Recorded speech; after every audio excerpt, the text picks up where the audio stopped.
መጋባት የቀለለበት መግባባት ደግሞ የከበደበት ጊዜ ላይ ደርሰናል።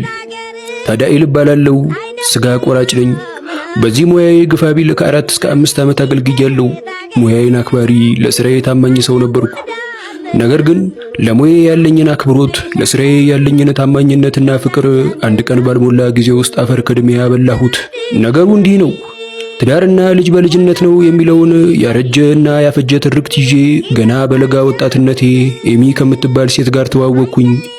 ኤሚ ማለት ገንዘብ አምላኪ፣ ደምስሯ ያለ ብር የሚንቀሳቀስ የማይመስላት ሴት ናት። በዚህም ምክንያት ገና በመጀመሪያ ዴታችን ላይ ማንነቴን አስካደችኝ። ባህሪና ጸባያን በግልጽ ስትነግረኝ እኔ ቋጣሪ ወንድ አይመቸኝም። ካንጋሮ ታውቃለህ? ካንጋሮ ወንድ አልወድም። አንገቴን እየነቀነቅኩ አዳምጣታለሁ። ሲቀጥል ደግሞ ቢያንስ የወር ገቢው ከ100,000 ብር በላይ መሆን አለበት። የወር ገቢዬን አሰብኩት። ቀጥላም አንተ ግን ስራህ ምንድነው አለችኝ። ከእርሷ ሐሳብ ተነስቼ ስጋ ቆራጭ ነኝ ማለት ከዚህ ወዲያ እንዳታገኝ ከማለት አይተናነስም። እኔ እንኳን እድገቴ ኢትዮጵያ ውስጥ ይሁን እንጂ ውልደቴ አሜሪካ ነው። ማለት አሜሪካ ኤምባሲ በር ላይ የተወለድከው ብላ ሳቀች። ወዲያው የጀመርኩትን ርዕስ ሳቋን ተደርቤ በመሳቅ ቀየርኩትና ቁም ነገር ግን አንድ ትልቅ የመኪና ካምፓኒ ውስጥ በዋና ማናጀርነት ሰራለሁ። እንዳልኩሽ አሜሪካ ባልወለድም ማስተርሴን ግን አሜሪካን የሰራሁት አልኳት። የወር ገቢ ስንት ነው ጠየቀችኝ። የሴት ልጅ እድሜና የወንድ ልጅ ደሞዝ አይጠየቅም ሲሉ አልሰማሽም ብዬ ነገሩን አስተባብዬ ያለፍኩት። እዚህ ጋር ነው ራሴን ከስጋ ቆራጭነት መደብ ወደ መኪና አስመራጭነት መደብ የከረበትኩት። የሆነ ጊዜም እንዲሁ ወክ እያደረግን ሙሉ ስምሽን ማን ነው ብዬ ጠይቄያት ለረጅም ጊዜ አስባ የኔ ስም ኤሚሊያና ነው አለችኝ። በጣም ከባድ ስም ነው። ትርጉሙ ግን ምንድነው? ሽማግሌ ስትልክ ቤተሰቦቼን በዛው ጠይቃቸው ብላ ፈገግ አለች።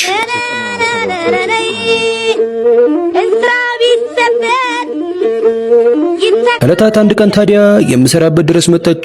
እሷ ሳታየኝ እኔ እንዳየኋት ወዲያው ተደበቅኩኝ። ካሁን አሁን አለፈች ስል እዛው መስኮት ስር መጣ ሰው የለም እንዴ ብላ ተጣራች። ቀስ ብዬ አንገቴን አስገጌ ወጣው። ከኤሚ ጋር አይን ላይን ተፋጠጥን። ቢላዋ እጇ ላይ ቢሆን ኖሮ አናቴን ለሁለት በከፈለችው ነበር። ከረጅም ጊዜ መታየት በኋላ ቃል ሳታወጣ ፊቷን አዙራ ሄደች። ወኔው ባይኖረኝም ተከተልኳት። መንገዷን ዘግቼ ከፊቷ ቆምኩ።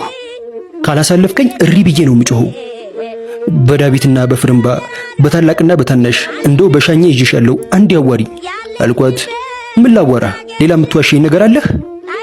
እዚህ በኋላ ምነግርሽ ፈጽሞ ከውሸት የራቀ በምድር ላይ ካሉ እውነቶች መሃል አንዱን ነው። ምንድነው እሱ?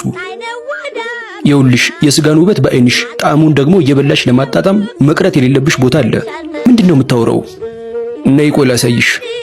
ሙሉ አዲስ ቁርጥና ክትፎ ይባላል። ግዙፍና ትልቅ ቤት ነው። የቪአይፒ አዳራሻቸውን ውበትና ሰላም አትጠይቅኝ። ቤቱ የባህል ምግብ ቤት አዳራሽም አለው።